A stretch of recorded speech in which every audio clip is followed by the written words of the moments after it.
بسم اللہ الرحمن الرحیم۔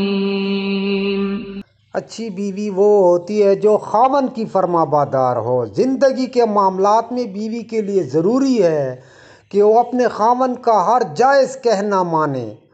عورت نے گھریلو طور پر بے شمار امور سر انجام دینے ہوتے ہیں جن کا تعلق خاوند کی معاشی حیثیت سے ہوتا ہے۔ اگر عورت اپنی خاوند کی فرما برداری نہیں کرے گی بلکہ اپنی ناجائز باتیں خاوند سے منوائے گی تو گھر کا نظام درہم برہم ہوتا رہے گا۔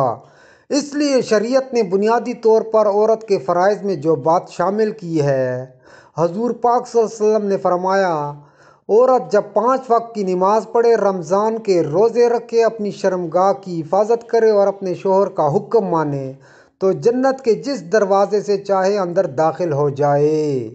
اس حدیث میں یہ بتایا گیا ہے کہ عورت جب پابندی سے 5 وقت کی نماز پڑھے، رمضان المبارک کے مکمل روزے رکھے اور اپنی شرمگاہ کی حفاظت رکھے اور اپنے آپ کو برائیوں سے بچائے، یعنی کہ اپنے نفس کو قابو میں رکھے، اپنے خاوند کی ان باتوں پر فرما برداری کرے جن کی فرما برداری شریعت نے اس کے اوپر لازم کی ہے، تو جو عورت زندگی بھر ان 4 باتوں پر عمل کرتی رہے گی اسے آخرت میں جنت حاصل ہوگی۔ احادیث کے مطابق جنت کے 8 دروازے ہیں، ان میں سے بعض دروازے مخصوص اعمال کے لیے نامزد ہیں، مگر مندرجہ بالا نیک عمل کرنے والی عورت جس دروازے سے چاہے گی جنت میں داخل ہو جائے گی۔ اس طرح جنت میں داخل ہونا فرما بردار بیوی کے لیے بہت بڑا اعزاز ہے۔ ایک حدیث میں آیا ہے، رسول اللہ صلی اللہ علیہ وسلم نے فرمایا ہے، جو عورت کم از کم 7 شب و روز خلوص دل سے اپنے شوہر کی تابعداری نیک کاموں میں کرتی رہے اور اس کو خوش رکھے تو اس کی شرمگاہ پر دوزخ کی آگ حرام ہو جاتی ہے، اور 700 برس کی عبادت کا ثواب اس کے نامہ اعمال میں لکھ دیا جاتا ہے۔ حضرت معاذ بن جبل رضی اللہ تعالیٰ عنہ سے روایت ہے کہ حضور صلی اللہ علیہ وآلہ وسلم نے فرمایا، اگر میں کسی شخص کو یہ حکم دیتا کہ وہ کسی کو سجدہ کرے تو عورت کو حکم دیتا کہ وہ اپنے شوہر کو سجدہ کرے، کیونکہ شوہر کا مقام بہت عظیم ہے اور کوئی عورت اس وقت تک ایمان کی چاشنی نہیں پا سکتی جب تک وہ اپنے خاوند کا حق ادا نہ کرے۔ اگر وہ سفر کے لیے جا رہی ہو اور اس کا خاوند اس سے فطری ضرورت کے لیے بلائے تو سفر چھوڑ کر چلی آئے۔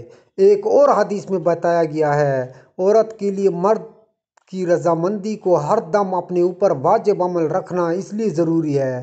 اگر عورت سے سخت ترین کام بھی کرنے کے لیے کہا جائے تو اس کے لیے اس کی تعمیل واجب ہے۔ کہ رسول اللہ صلی اللہ علیہ وسلم نے فرمایا، اگر مرد اس بات کا حکم دے کہ اس سرخ پہاڑ سے سیاہ پہاڑ تک اور سیاہ پہاڑ سے سرخ پہاڑ تک پتھر اٹھا کر لے جائے تو اس پر اس کی تعمیل واجب ہوگی۔ ان حدیث میں شوہر کے حقوق کی اہمیت ظاہر کرتے ہوئے ارشاد فرمایا گیا ہے کہ اللہ کے علاوہ کسی کے لیے سجدہ کرنا حرام ہے اور شرک ہے۔ اگر میں اللہ کے علاوہ کسی کے لیے سجدہ کرنے کا حکم دیتا تو عورت کو حکم دیتا کہ شوہر کو سجدہ کرے۔ اس سے شوہر کے حقوق کا خصوصی دھیان رکھنے کی تاکید مقصود ہے۔ ایک بدصورت شخص حضور صلی اللہ علیہ وآلہ وسلم کی خدمت میں آیا۔ اس کی بیوی نہایت خوبصورت تھی، اس کے حسن و جمال پر دنیا تعجب کرتی تھی۔ حضرت صلی اللہ علیہ وسلم نے پوچھا، تیری عورت تیرے ساتھ کیا برتاؤ کرتی ہے اور تجھے کس نظر سے دیکھتی ہے؟ اس شخص نے عرض کیا کہ میری بہت قدر کرتی ہے اور میری بیوی بلا اجازت گھر سے باہر نہیں جاتی اور اسے اپنے حسن و جمال کا کوئی لحاظ نہیں بلکہ میری خدمت کی طرف دھیان ہے۔ یہ سن کر آپ صلی اللہ علیہ وآلہ وسلم نے فرمایا، جا اسے کہہ دے کہ وہ جنتی عورتوں میں سے ہے، کیونکہ باوجود حسن و جمال کے وہ اپنے شوہر کی تابعداری کرتی ہے۔ حضور پاک صلی اللہ علیہ وسلم نے فرمایا کہ اگر عورت آخرت کی نجات اور بہشت چاہتی ہے تو حق تعالیٰ کی خوشنودی طلب کرے، اور خدا تعالیٰ کی خوشنودی نہیں حاصل ہوتی جب تک اس کا خاوند اس کے کام میں خوش نہ ہو۔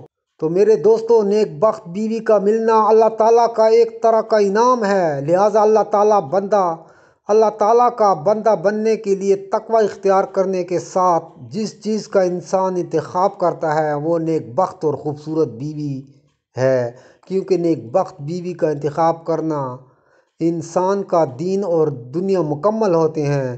لہٰذا اللہ تعالیٰ کے حضور دعا گو ہونا چاہیے کہ جب شادی کا ذریعہ بنے تو جو عورت اسے حاصل ہو وہ نیک بخت ہونی چاہیے۔